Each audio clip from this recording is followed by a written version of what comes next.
Everyone, welcome, welcome. See, folks are having refreshments in the back.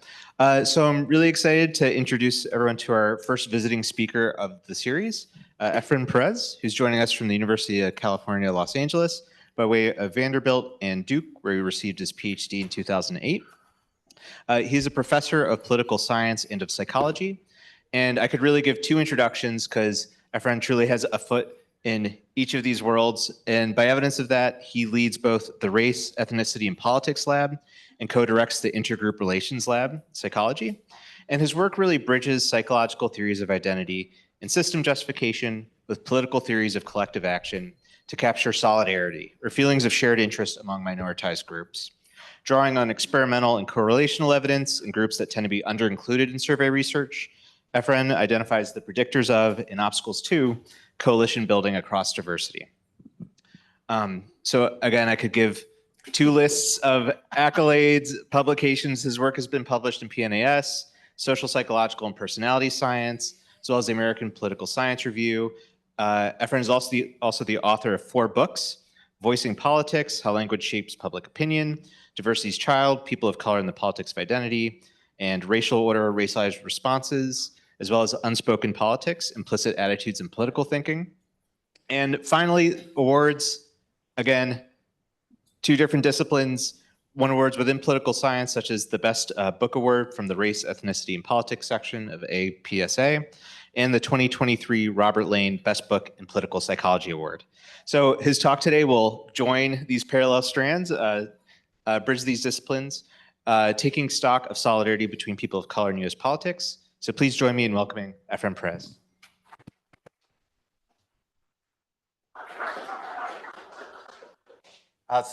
It's always great to come back.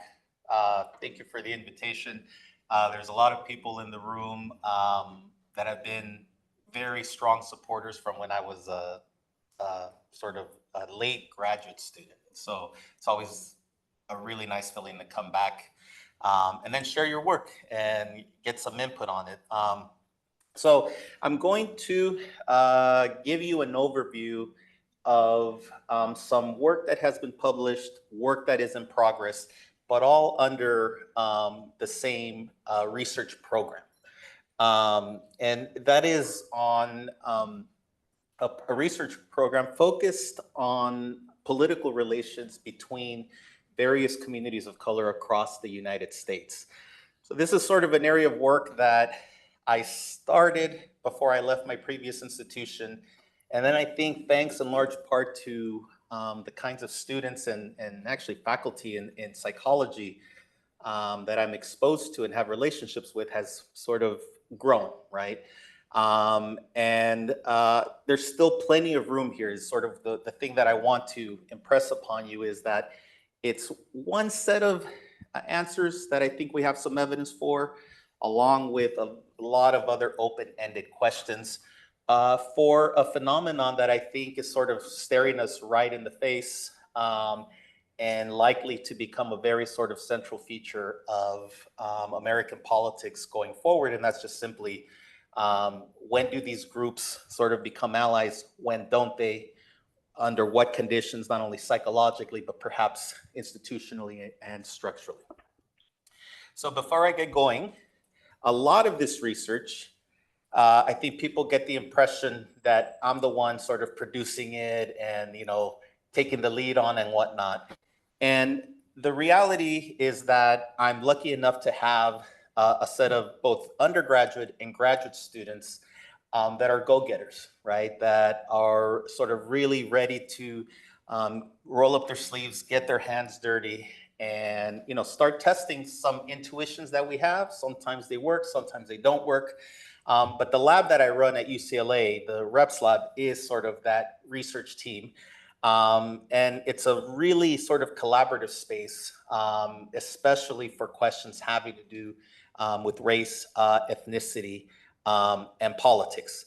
This is a long-winded way of saying that compared to my time on the tenure track, where it was emphasized and highly expected that I would be a solo researcher, post-tenure, I've been sort of gravitating the other way and just being much more collaborative in spirit. So what I want to do is sort of just pose to you the question that's going to be animating a lot of this talk, and that is, under what conditions do racially stigmatized groups unite politically? So it seems to be a deceptively simple answer, because one perspective, mostly by political observer or from political observers, is that various populations of color like African Americans, Asian Americans, Latinos, etc., already see eye to eye on many things political.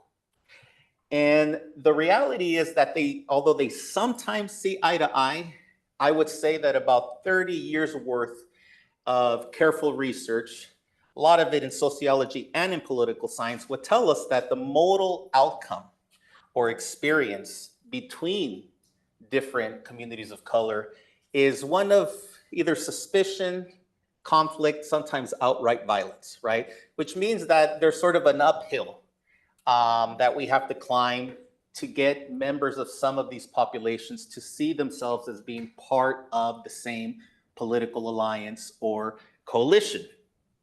And some of it has to do with just the reality that despite the fact that I think we can all agree most communities of color are still systematically discriminated against in some shape or form, the sources of that discrimination or the ways in which they are expressed is actually what differs between these communities.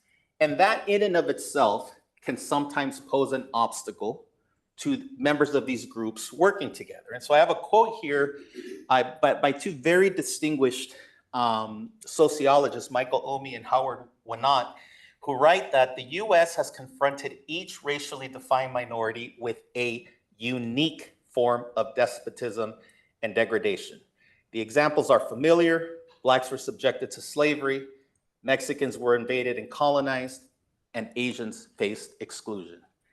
One way to sort of simplify this descriptive fact is that despite having a rough sense of what discrimination is like, whether direct or as a memory within the community, ultimately, we're really comparing apples and oranges, right? And that's sort of what can get in the way of greater harmonization in political relations between these groups, right? That, an apple is not an orange and vice versa. So what do we know about solidarity between people of color? So I sort of tipped my hand a bit, but one of the things that we know, again, from about 30 years of work, both in sociology and in political science, is that although at times these different communities work in tandem with each other to achieve shared goals, the more common outcome is one of conflict, tension, suspicion, in sort of a few cases, violence between them. So how does this manifest in ways that you can recognize in this day and age? So one way is we could sort of point to Black opposition to more flexible immigration policies, right? We see that at times within this population. You could sort of characterize it in terms of tepid support among some Asian Americans for the Black Lives Matter movement. Or as this visual captures here, you could see it in Latino hostility toward Black Americans. In this case, what we had, if you weren't familiar with this, in the city of Los Angeles, you had 3 Latino elected officials, highly visible, very tied to their specific ethnic community, who were caught on tape, among other things, saying very derogatory things about Black leaders, Black constituents. And there was sort of this big brouhaha over how could they say such things. And, one of the ways that people say such things is they follow the lead of opinion leaders, such as these elected officials. But this is one of the things that we know, that it's sort of a bumpy road from wanting to see greater solidarity between these groups and actually achieving it in a way that is sustainable, right, in order to achieve political outcomes. So more importantly, what don't we know about relations between these various communities of color? What I'm going to highlight in terms of my answers are things that the lab has tried to do something about. So one of the things is that we have sort of a weaker grasp on, especially when we started this work, was when exactly are these racially stigmatized groups galvanized politically, right? The second is, how is it that they are mobilized toward political collective ends, right? Goals that they might want to achieve in unison. And the challenges here are twofold, at least before we began to undertake this program of research. One is we have so many groups to talk about, so much heterogeneity to try to explain, right? And let me put it to you this way. In political science, the study of various populations of color is one that started out trying to explain the politics of very specific populations. And so in political science, we have fields such as Black politics, Latino politics, Asian American politics. So these fields are vibrant, they're rich, they give us insight, but where I think we have collectively fallen short is trying to synthesize across these groups. And it's hard to synthesize across these groups for a variety of reasons, not the least of which is how many of the concepts that we want to use with these communities actually travel and generalize to these very different, wide-ranging communities. Even if we can solve that, there is another challenge, and that is to try to isolate at least one motivation that can trigger a sense of solidarity for these groups. Now, if it wasn't clear before I started the talk, I hope that it's clear now that I tell you that the answers that we're going to provide evidence for are psychological in flavor, right? What we are trying to get at is a psychology of coalition building between people of color with the express goal of trying to achieve shared political ends. So how do we remedy a lot of the heterogeneity in experiences, views between these various populations that we want to focus on? So one way is by looking at the work by two psychologists, Linda Zhao, who's at the University of Maryland, and Sapna Cherian, who's at the University of Washington.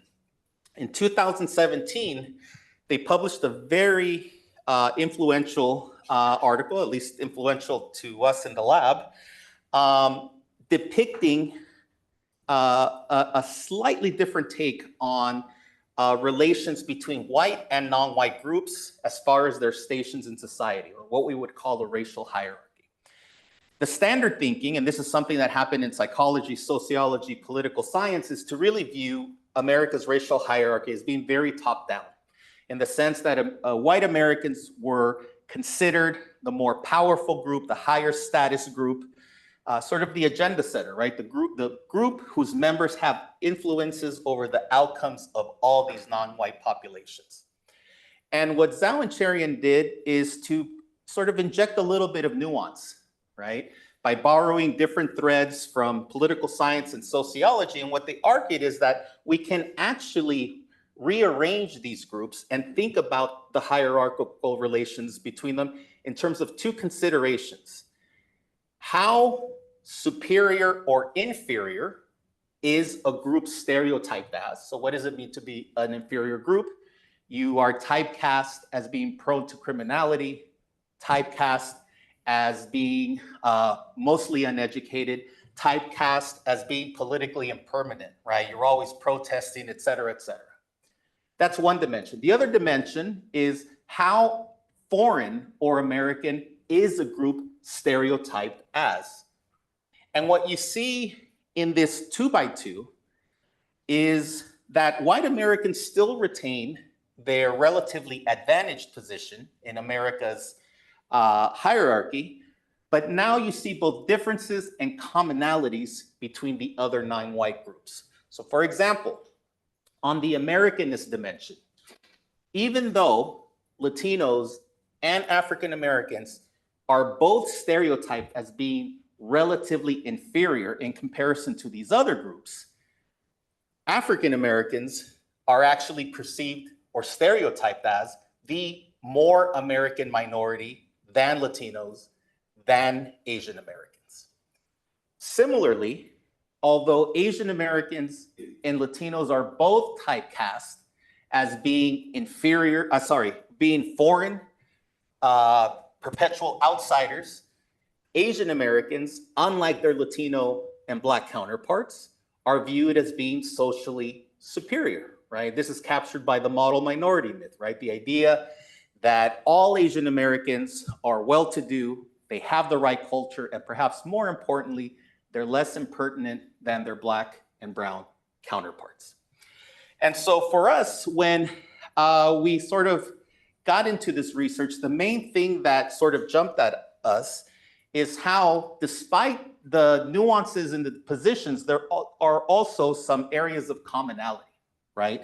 That these stations come with a variety of attributes that could be experiences, that could be values, that could be memories, norms, that essentially are shared by some of these groups, right? And that if we reorient their perspective in such a way where we can focus them on what they share rather than on what divides them, that maybe that is sort of one pathway to try to trigger solidarity between people of color. And some of this is actually anticipated in the Zhao and Cherian paper. In the discussion of their findings, they explain that solidarity may be easier between groups that have similar experiences with prejudice. So not identical, but similar. Green apple, red apple, we're both apples, right? So sort of closing the perceptual gap. And the idea behind this is something that is known as the similarity principle. It's a really useful principle from psychology that essentially says that when we share as individuals other experiences, tastes, memories, etc., with others, we tend to like them more. And that liking becomes the kernel of this shared sense of we, or groupiness, right? And so that's sort of what we're going to try to capitalize on. We are going to try to make lemonade out of lemons, where the lemons are shared discrimination. And on that basis, we're going to try to shift people's perspective from being focused immediately on their own in-group and reorient them to view themselves as being part of a larger shared group, which is people of color, right? So you go away from being strictly focused and concerned about Latinos, and now you become much more focused on the broader group, which is people of color. So there's three simple hypotheses. The first two are essentially predicting that irrespective of whether we're talking about that inferiority dimension or that foreigner dimension, the point here is that if we can induce a sense of shared discrimination along one of those dimensions between two groups or more, that should heighten their sense of solidarity with people of color broadly construed. And the third hypothesis predicts that that heightened sense of solidarity is going to be strongly associated with downstream support for policies that don't necessarily benefit or implicate your immediate in-group. So I'm Latino. If I'm in one of these experiments and I'm exposed to shared discrimination with Black Americans as inferior, my sense of solidarity is going to get heightened, and I'm going to become much more supportive of policies that implicate or benefit African Americans, even if I don't have a dog in the fight. And the reason that happens is because we've switched dogs. I've gone from thinking of myself as Latino to thinking of myself as part of this sort of broader based team. So visually, this is what we're talking about. We expect exposure to shared discrimination to heighten solidarity between people of color, which then increases support for pro-outgroup policy. We expect a positive effect in this first path, a positive effect in that second path. This one is up for grabs. If you'll notice, this is sort of a mediation framework. And the idea here is that solidarity is supposed to be the mechanism that we're proposing as being one of the catalysts to interminority coalitions. And so when I give you some of the meta-analytic evidence, it's going to be sort of insightful to see why it's sort of a question mark here. But viewed from another way, what we're really interested in is this path, because we think this path is not enough. It's not enough to just say you share discrimination with another group, and we have evidence for that. So the research design, we had 5 experiments.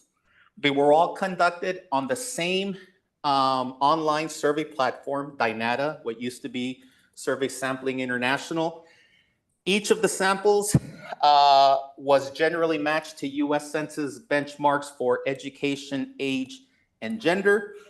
And we manipulate one of the dimensions, inferiority or foreignness, in one of these experiments. And often we did these experiments in parallel. That is, we manipulated the same dimension, but we were looking at 2 groups, say African Americans and Latinos, Latinos and Asian Americans.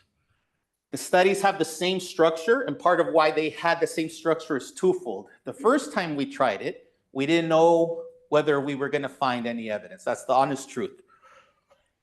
We found the evidence. We happened to have 2 experiments at the time, right, because they were done in parallel. And so then we kept the similar structure in order to be able to say something about the pool of experiments that we had been thinking about running with different populations. And so in each of these studies, you have a very brief pre-treatment module, essentially percent of college educated, age, gender, proportions, et cetera. There's a manipulation, sort of exposure to shared discrimination. So people were assigned to one of 2 articles. They either read about the eventual decline of giant tortoises in the world, or they read an article essentially trying to heighten a person's sense of shared discrimination. I'm going to walk you through what that looked like. We had a manipulation check after, where people had to tell us true or false whether the content of the article they read matched up one of the response options. We're just trying to figure out if people were essentially paying attention and ingested the message that we wanted them to ingest. Then we had 2 items to measure solidarity between people of color, and then we measured some outcomes related to an outgroup. So there were a total of almost 4,300 participants. These studies were run between May of 2021 and January of 2022. You can see that some of the sample sizes are smaller, larger. Why is there that variation? Some of it is just sheer expense. Some of it is what can the online survey provider actually provide us in terms of respondents, and then cost, right? I mean, it's not cheap to get non-white populations. And then here you have the variation in terms of which dimension is manipulated. This will make it easier, I hope. We haven't run any studies with white Americans just yet. We're focused on interminority relations. And so you see that we have coverage across these 3 quadrants with a little bit more coverage in terms of Latinos. Ethnic favoritism, right? No, I'm just kidding. It just happened that way. So the foreigner, un-American treatment. Both control and treatment articles were attributed to the Associated Press, sort of like nonpartisan, sort of viewed as even-handed and whatnot. The treatment article, the gist of the manipulation is in the title. Never fully American, always a suspected foreigner. 2021 continues highlighting Latinos' decades-long exclusion in the US. And so what the article is depicting or narrating is reports of increases in hate crimes against Latinos. And at the very end of the article, it notes in passing how This resonates with some Asian Americans in this case, because they have also experienced similar forms of discrimination as always being perpetual outsiders, as foreigners, etc. So that's sort of the similarity principle, right? You're on the same team. The inferiority dimension article, same setup, same source, very similar visuals, same control, right? Turtles are becoming, giant tortoises are becoming extinct. After the treatment, we have 2 items, one reverse worded, measuring solidarity with people of color. These were adapted from some work done by a social psychologist who I think was trained here, Colin Wayne Leach. And so we took 2 because we were trying to sort of conserve the time on these studies. We wanted to keep it around 8 minutes. So I feel solidarity with people of color, which include African Americans, Asian Americans, and Latinos, answered on a 1 to 7 scale. Everything that I described in terms of variables that we measured, we essentially create additive scales out of them. Support for an outgroup. So for example, for African Americans, we had 2 items. One was introducing harsher penalties for hate crimes committed against Black individuals. For Asian Americans, we had support for increasing the number of H-1B visas, which go to the recruitment of highly professionalized immigrants, many of them at this time coming from Asian countries. And then for Latinos, 1 of 3 items, one of which was increasing the number of Border Patrol agents at the US-Mexico border, not the Canadian border, US-Mexico border, expressly implicating a given group. These were also answered on 1 to 7 scales, strongly disagree, strongly agree, added up into indices where higher values reflect greater support for these policies. So instead of going and trolling through the 1 by 1 of the studies, what I'm going to do is give you sort of the evidence from a mini meta-analysis that we did. This was sort of inspired by some work done by Jin Go, who I think is at Illinois now. But essentially what we're able to do is, since these studies are conceptually similar, sort of they have the very same moving parts, we're able to see if there are any summary trends across the 5 experiments that we have. Now, oftentimes people think that for a meta-analysis, you need, I don't know, hundreds of observations. Really what you need is 2, so you can draw a line through it or not. And so we have 5. I'm going to show you the evidence for the hypotheses, and then I'm going to speak to the robustness of the results across different criteria. Things like, did it matter if we were sampling Latinos versus non-Latinos? Did it matter the dimension that we manipulated? So let's get into it. Remember, we're expecting shared discrimination to increase solidarity and then increase support for pro-outgroup policy. The first table is the one that had the question mark on the path diagram. And I'm going to show you why there was that question. But this is the direct effect of shared discrimination on support for pro-outgroup policies across all 5 experiments. And what you see if you look at the estimates for the individual studies is that the estimates vary pretty nicely in terms of size, but also in terms of statistical significance. 2 of those are borderline, a p-value of 0.06. The point here is, if we ran, say, this study with Latinos that has a weak effect and marginally significant at that, we would probably conclude that exposure to shared discrimination doesn't have a direct effect, which is a way of saying that you need more than just exposure to shared discrimination in order for you to get that pro-outgroup support. Nonetheless, what the meta-analysis tells us is that, in summary, there's actually a small but meaningful effect, meaning that across the 5 studies, exposure to shared discrimination does modestly increase pro-outgroup policy support. Now to the path that matters, where if it didn't work here, it all falls apart and we go back to the drawing board. So we have 5 studies. Here we're looking at the path from shared discrimination to levels of solidarity. The effect sizes are a little bit smaller, still in the modest range, but remember, this treatment is a feather, not a hammer. It's a mock news article, right? We could have gone bigger. We've never done this before, so we start sort of a little bit more conservatively. And what we find is that across the 5 studies, there's also another modest effect, meaning that exposure to shared discrimination via these mock news articles increases or heightens levels of solidarity between people of color. The last point is the downstream association between heightened levels of solidarity and support for pro-outgroup policy.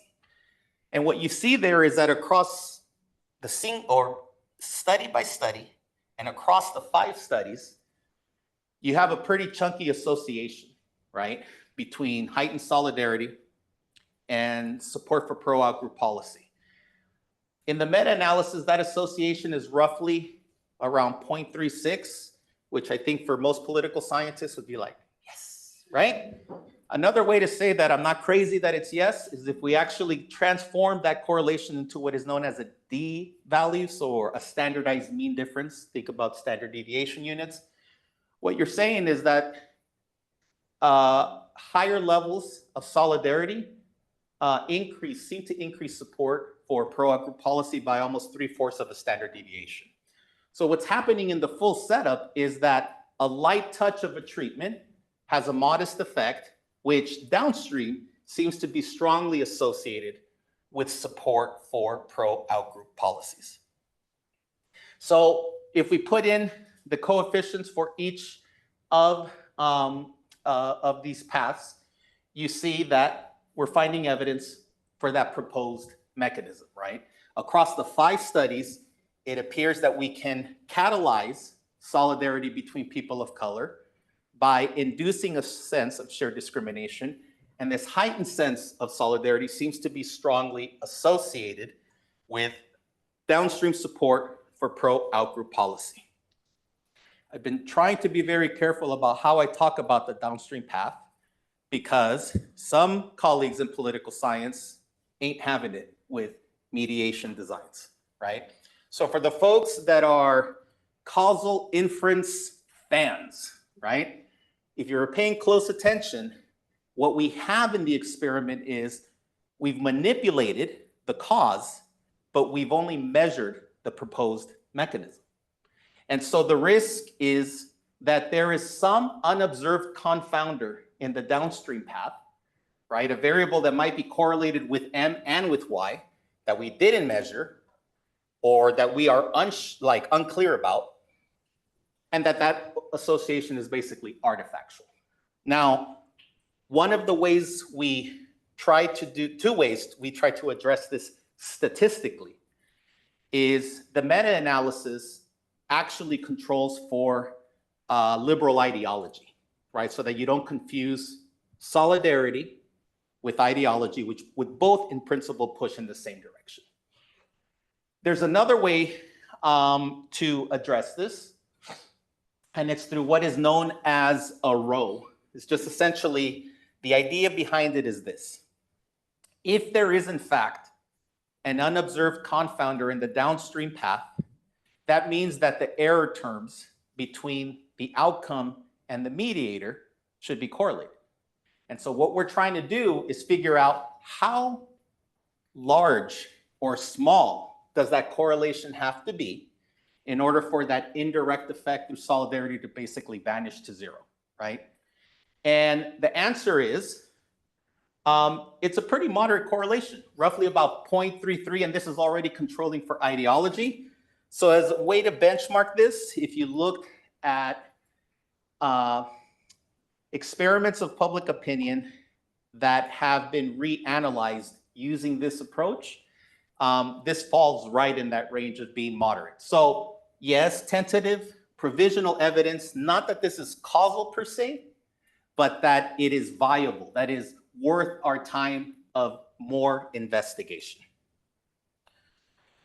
Okay, the additional contrast in the meta-analysis that we pre-registered, the answer is no to all of these. Did it matter or does it matter? That indirect effect, does it vary by whether we manipulated the foreigner or the inferiority dimension? No. Does the pathway differ by the sample population? The best comparison we could think of was we have more data on Latinos relative to non-Latinos. Didn't matter. Does the pathway differ by pre-registration? I think the first two studies we didn't pre-register, mostly because we thought, well, we don't know what we're getting here, right? It didn't matter. We still find the same type of evidence. And does it matter by the timing? Did it matter that we ran the studies in 2021 versus those that we ran in 2022? And the answer is no. But again, all of this is tied or delimited by the 5 experiments that we have in hand, right? 1 lab, 5 conceptually similar experiments. Okay, so if you're interested in the verbal sort of presentation of the results, it's in an article that was just recently published. But the main takeaway is that we're able to override that impulse toward in-group favoritism. So if you look at the literature in social identity theory, and here there's work both in political science and in psychology, if you remind a group like Latinos, for example, or Asian Americans, that there's an other, that your group is being discriminated against, you actually become more pro your group. You don't become more pro other groups with a similar station. So that's part of what the solidarity mechanism is doing here. It's sort of overriding what's otherwise a pretty natural reaction to discrimination against your group.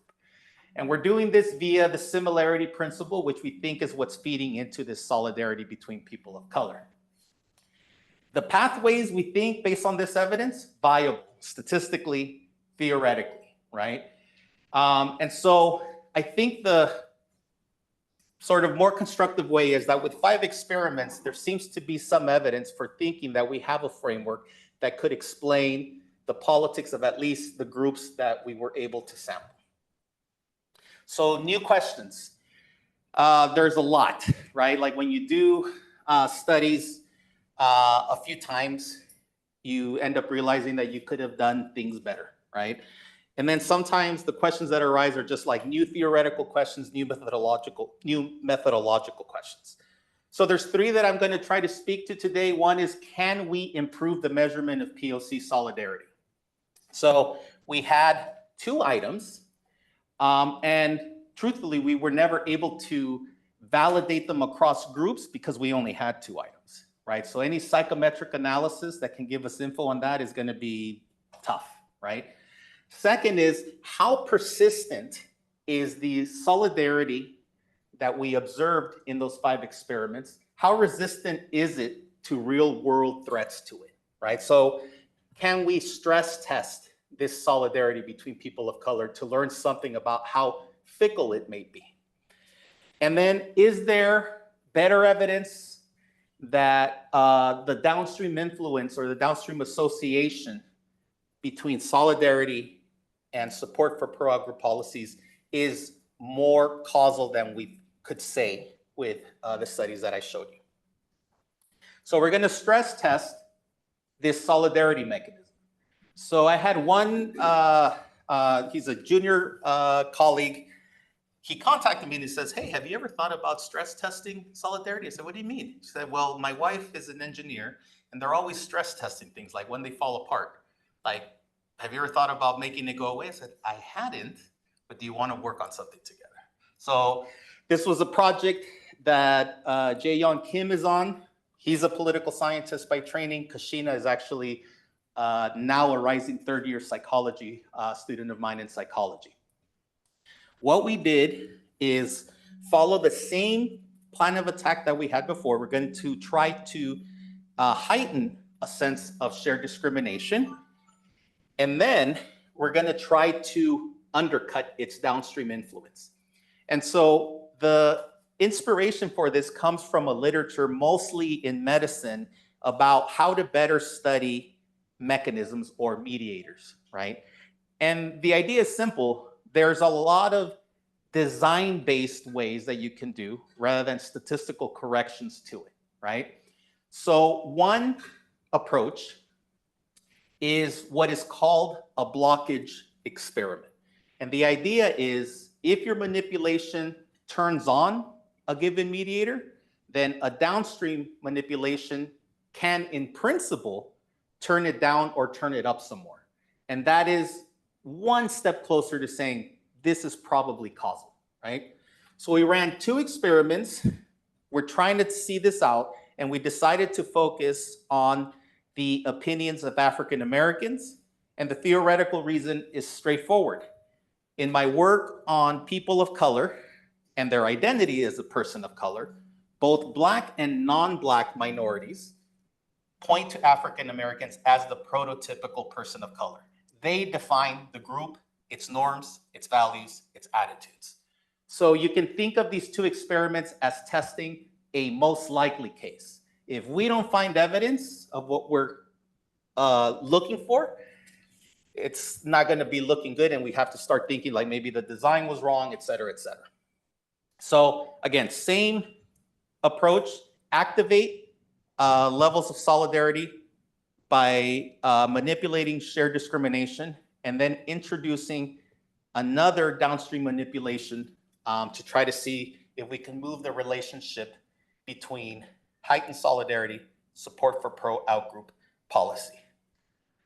So here's the problem in the 5 experiments that I showed you. There's a potential confounder that everyone is freaking out about, right? And it's possible, right? And what we're going to do is we're going to say, well, if we can move that association, maybe we don't have to be as concerned about this. So what we did is we pre-registered both experiments, and then we pre-registered meta-analysis of those 2. And the reason is it's costly to sample African American adults. We don't have money for 5. We barely had money for 2. And so we want to make sure that we learn the most from these 2 data collections. So the first blockage experiment through Dynata, about 1,700 African American adults benchmarked to census figures for this population. Second blockage experiment, we're running out of money, about 1,000. Cloud research, which is also less expensive, but still high quality. And so those are the 2 we're running with. I told you sort of we have the basic setup. We manipulate shared discrimination, measure solidarity between people of color with 3 items, right? Instead of 2. We manipulate in the downstream path solidarity by attempting to reduce it. And then we measure Black support for pro-Latino policies, such as renewal of DACA, or deferred action on childhood arrivals, right? So what were the improved measures of POC solidarity? Now there's 3, all positively worded. And they're all positively worded because when you use reverse worded items in the contemporary survey world, they can gum up your results because people are often trying to get through the survey as quickly as possible despite your best features to try to slow them down. So we have 3 items answered on a 1 to 5 scale. Pretty good internal consistency. We scale it, higher values, greater solidarity between people of color. So what are we going to do about this manipulation? What we're going to do is we're going to manipulate what psychologists call distinctiveness threat. So in social identity theory, one of the things that we know about identifying with an in-group is that part of the reason why it's so cool to identify with an in-group is that it's unique, it's special, its membership is delimited. It means that not everyone can actually be part of your in-group. In LA, being Mexican American, lots of cachet for me, right? Not everyone can be Mexican American. In the world of politics, what that means is things like the experiences, especially with discrimination, that these different communities experience directly or in terms of memory, can lend itself to distinctiveness threat. Remember, I talked about trying to redefine the views of these groups from apples and oranges to apples and apples. And so what distinctiveness threat is doing is actually saying, you're not apples, you're apples and oranges. And so the way we're going to do this is we're going to take another article that actually says, look, there is very little commonality in terms of the legacies of slavery and the after effects of immigration. Like those are not comparable, right? And so we think that that's part of what's going to help reduce. We don't know how much, but that was the hypothesis, right? That we're going to see essentially a negative interaction between solidarity and distinctiveness threat, with the interaction telling us it's actually reducing the downstream impact of that solidarity. Here's the manipulation, visuals, and calling attention to it's apples and oranges, right? Black Americans are distinctive in this case because that's the population we sampled. Control group, they get no information. It's as if they were part of the previous experiments. They just go on from answering questions about solidarity to answering questions about support for pro-outgroup policies. So what do we find? We find directionally, in terms of the solidarity distinctiveness interaction, that expected negative coefficient, but it's small. And that shouldn't be surprising because in interactive models, you're basically slicing and dicing to find small differences. How small? Roughly a d-value on the order of 0.10 or a tenth of a standard deviation. Significant at the 3% level, one tail, that was pre-registered, right? The meta-analysis, the directional hypotheses were all pre-registered. Okay, so the blockage effect is small, but meaningful. And I want to let you know that, again, the treatment is mild, and the treatment was very specific about one form of threat. We haven't even begun to sort of pick at what other forms of threat might activate a similar reduction in solidarity. The reduction does align a little bit more, right? It's an additional layer of evidence that is more consistent with the causal interpretation. But at the same time, it suggests that as far as that distinctiveness threat is concerned, solidarity appears to be fairly durable, right?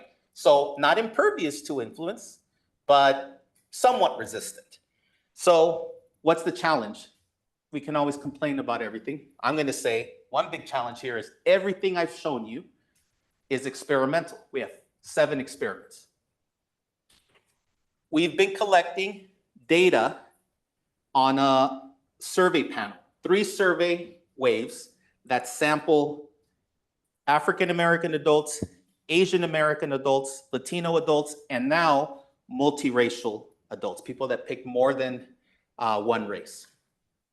We followed them 2 times already, and it's an omnibus instrument, but because I was part of a team, I was able to add some questions on solidarity, some questions on person of color identity.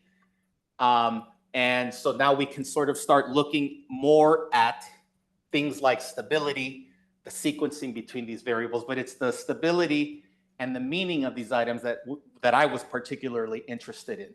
So the first 2 waves, all done in 2024, about 6 months apart, we're able to study stability and dynamics.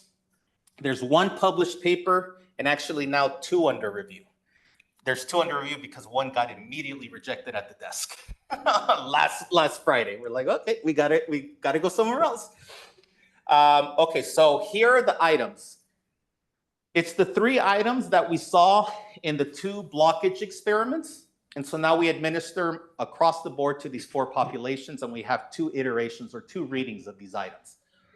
We also expanded and included a battery of 3 items to measure self-identification as a person of color. So this was part of what my book was on. And now what we're really trying to figure out is how different are these 2 things, since they both involve groupiness of some sort. One of the running hypotheses, these are 2 different things because they're 2 related but distinct manifestations of identity, what it means to identify with the group. This is about how salient group stimuli are, if I identify this way, solidarity is about how much I want to invest in and coordinate with other members of a group, something that is a little bit costlier, right? 3 items answered on a 1 to 5 scale. And so what we can do with these data is we can model whether we have one overarching variable that is just group identity, for lack of a better label, or we have 2 group-related variables, one of which is solidarity, the other one person of color identity, net of random measurement error, and then net of systematic measurement error. All of these items are measured on a 1 to 5 scale. So there's some method artifact that could be potentially playing a role in how closely responses to these items gel.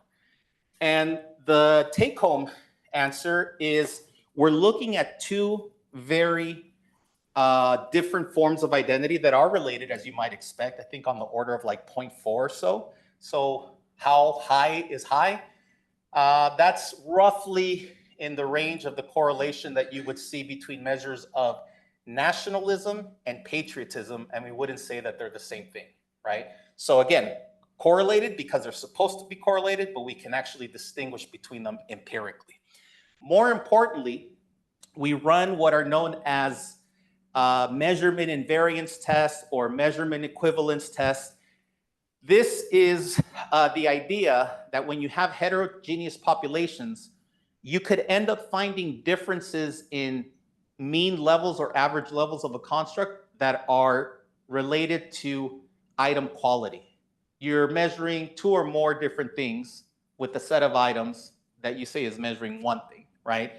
And it mucks up your ability to just simply compare levels of a given variable across heterogeneous populations, in this case, African Americans, Asian Americans, Latinos, and multiracial individuals. What we find is when we find the evidence for the 2-factor model, what we then do is that we constrain the statistical relationship between each item and their intended construct, and we find that the model fit does not deteriorate substantially. So we can say with that type of evidence that when we're measuring solidarity, when we're measuring a sense of self-identification as a person of color, those 3 items, or actually 6 items, are measuring their intended construct and only their intended construct to the same degree across each population. A simpler way to view it is the items mean roughly the same thing to them, at least for statistical purposes. So this paper is coming out in Political Science Research and Methods. This is the one that got desk rejected. So I'm kind of lying right here. It's not under review at the British Journal of Political Science. The British people don't want people like me on the co-author team. That's what I'm going to tell you. So what we're trying to do is figure out what's the nature of these variables. Are they basically flimsy, such that if we assess your sense of solidarity and self-identification as a person of color at one time, the second time, you know, the strength or the level is wildly different. And then what's the exact ordering of these 2 things, right? Is it that solidarity drives identity? Is it that identity drives solidarity? Or is it both at once?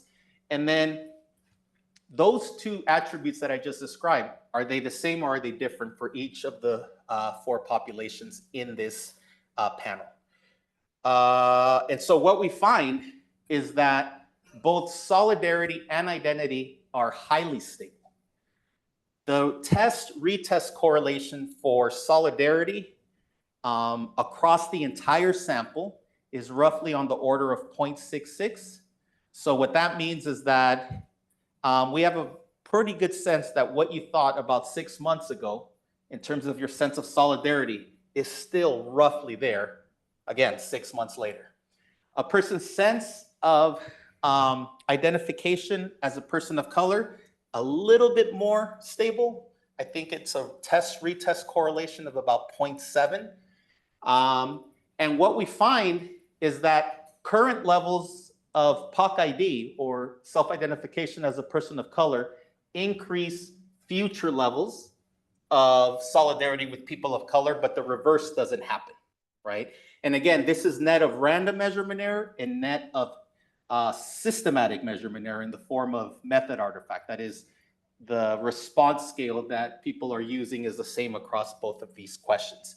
Probably the most important thing is that everything that I just described in terms of evidence, it operates or is observed to be the same for each of the populations of color that we've actually sampled in this study.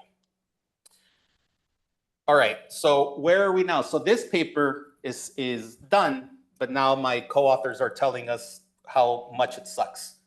And so one of the things is that a lot of what I showed you was psychological and methodological approach, but also in terms of where it borrows a good amount of its theory building elements from. And so one of the possible critiques is, well, that's fine, but we don't know where politically this solidarity comes from. You've manipulated it, but why is it so stable? Why is it so generally high? So what we have is the ability to test the relationship between solidarity and self-identification in partisan terms. And the idea here is that you have two parties whose internal structure are wildly different. The Republican Party is on average a white ethnic party with a few, relatively speaking, voters of color on the tails. The Democratic Party, the average is still white, but there's substantial variance, right? Filled up by African American Democrats, Latino Democrats, Asian American Democrats.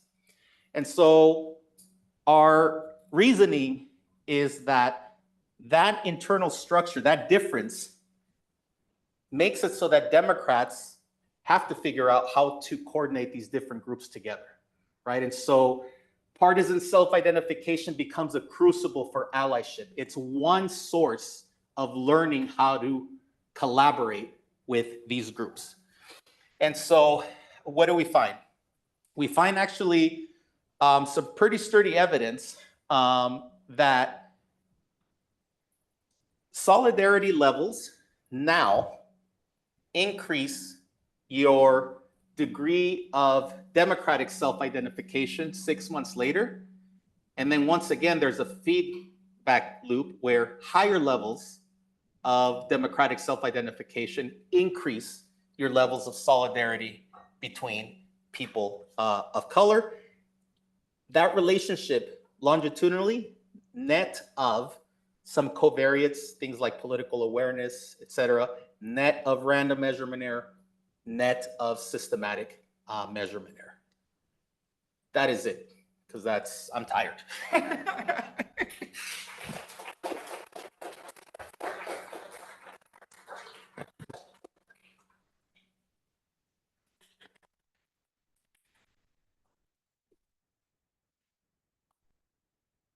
I can take questions. Yes. I spent undergrad at UCLA, so go through it. Oh, you got the colors. My name is Victoria. I study racial development and racial identity consciousness. So this later sample that you described that includes multiracial adults is particularly interesting to me. I think this is more like a theoretical question. How do you think these dynamics function maybe differently for multiracial adults? I'm wondering if it's maybe like this identification as a person of color, especially for people that are multiracial white.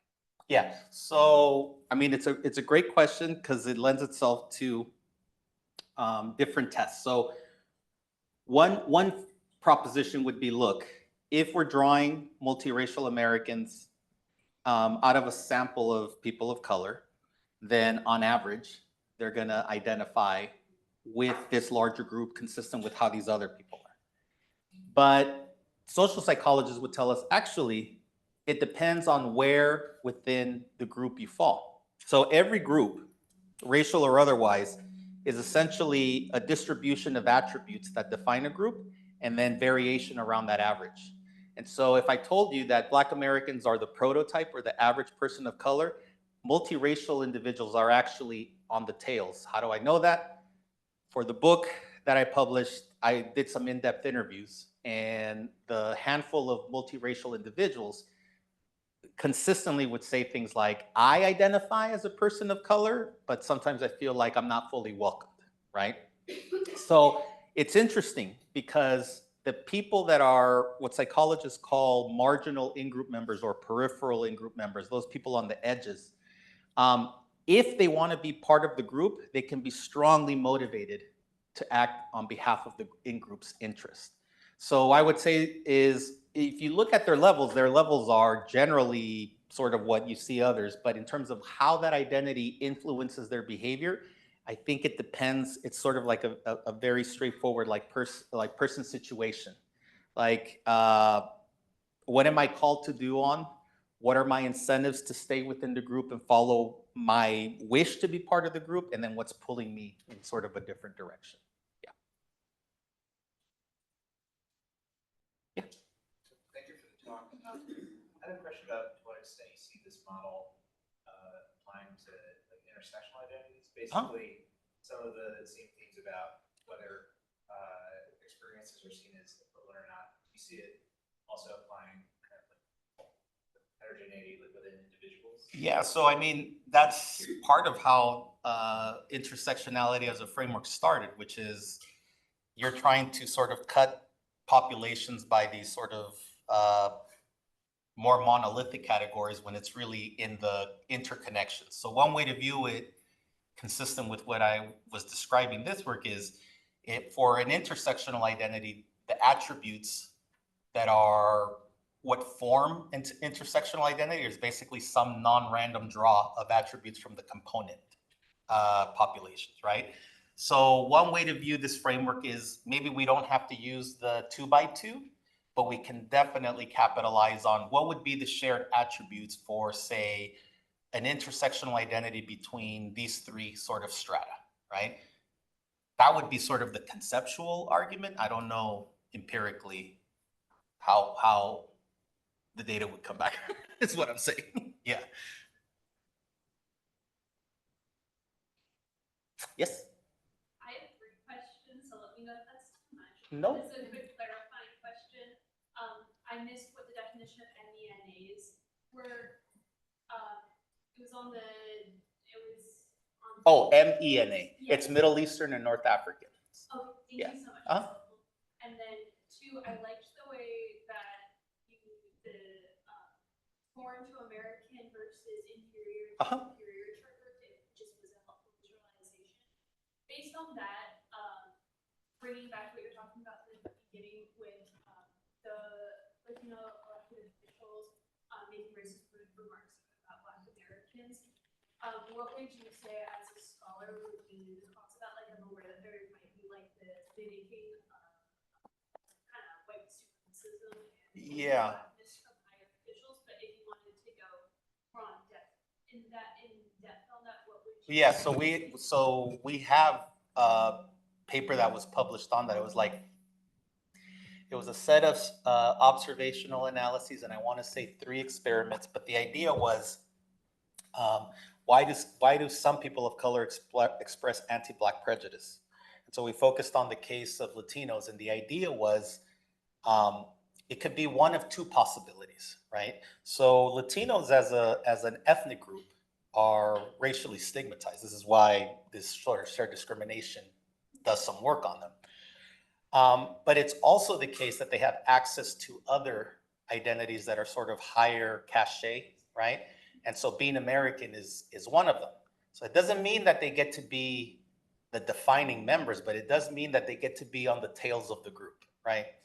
And so what we thought was, the more you identify as American, you know, independent of your ethnic identity, et cetera, the more anti-Black prejudice you're going to express, and the more that's going to drive your opposition to policies that benefit or target African Americans. So we use the ANES survey, thank you very much to your institution. I think like 2 waves of it, where we had a nice oversamples of Latinos, and we consistently find For some political scientists, that is incredibly scary. It's correlational and it's a mediation model.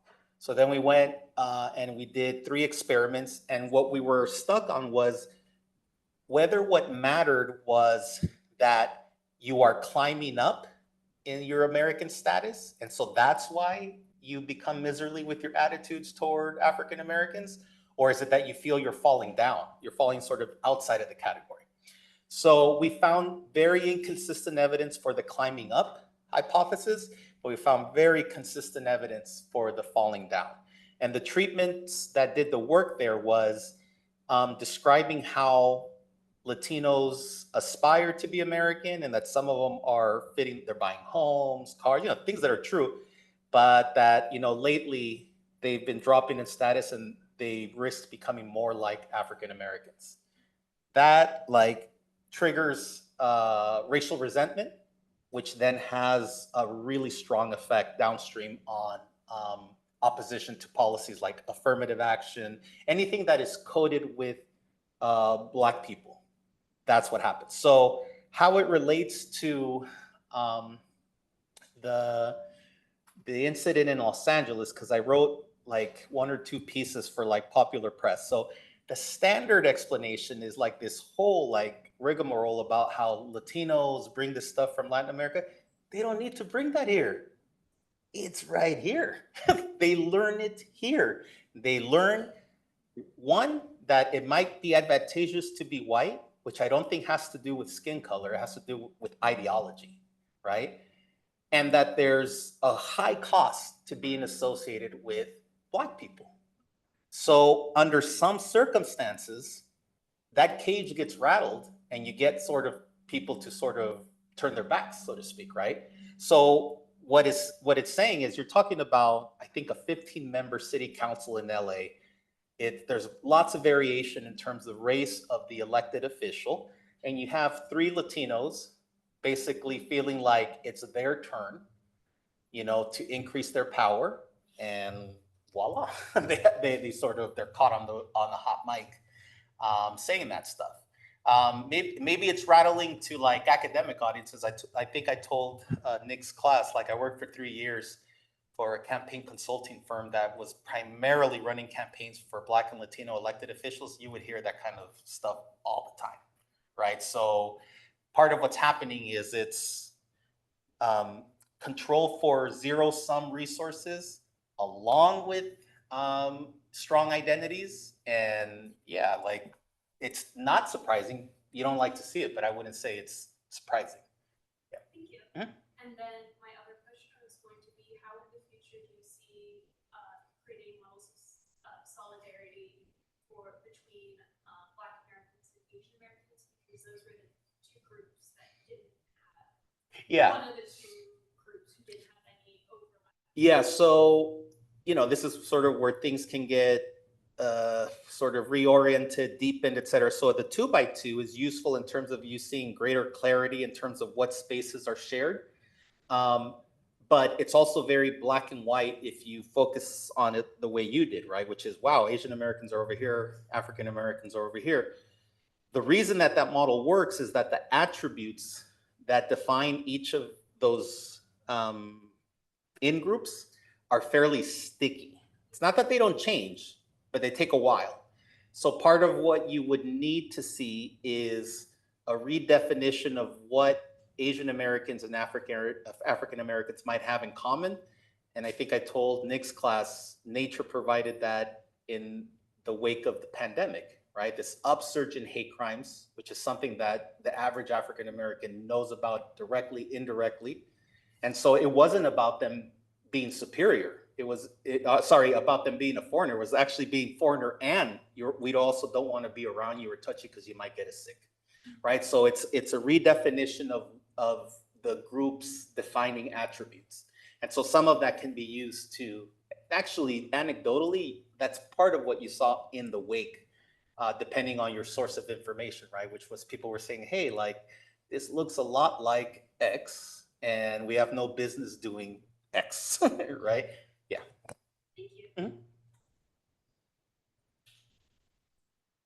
Hi. So I was wondering, and this kind of goes in relation to what you were just talking about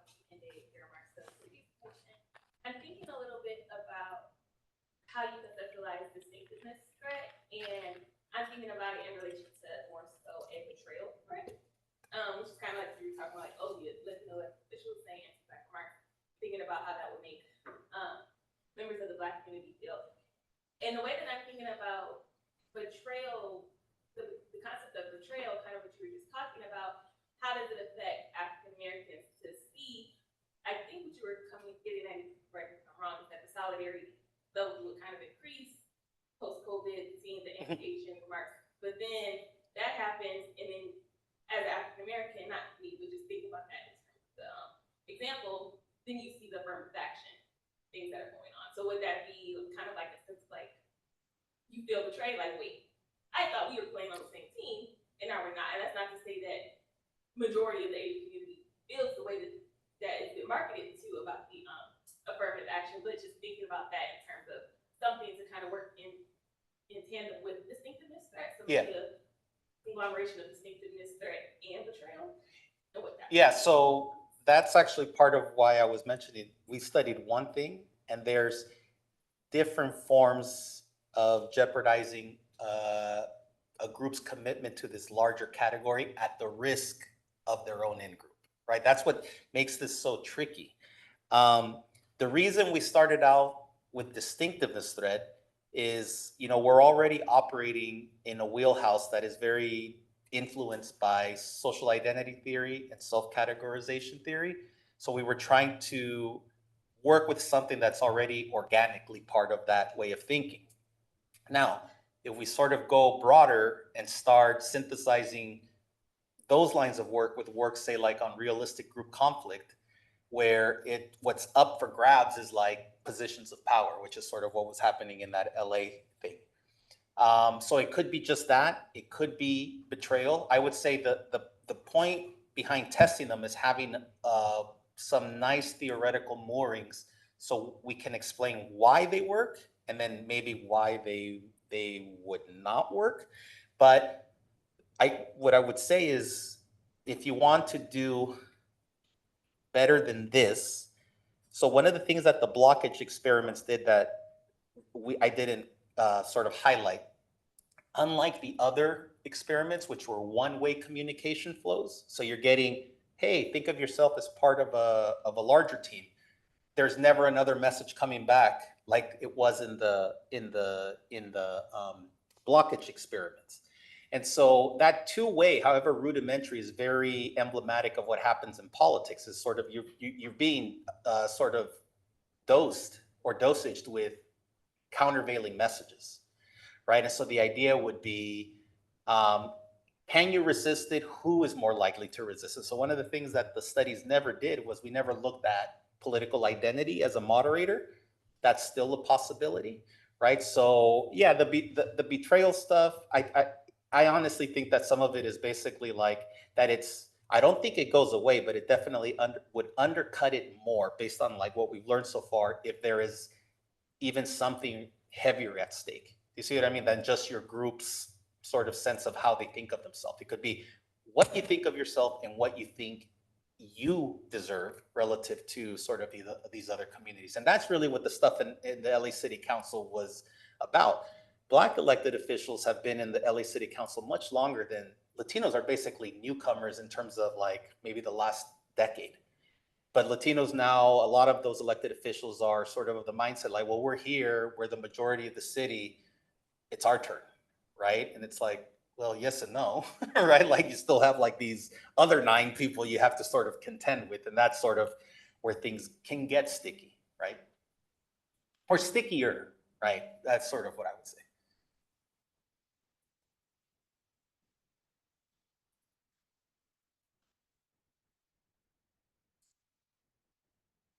Thanks so much for coming speaking to us today. And let's thank our speaker once more for. Then next week we'll be hearing from Claude Steele, who'll be visiting from Stanford. So see everyone next week, and please help yourself to snacks.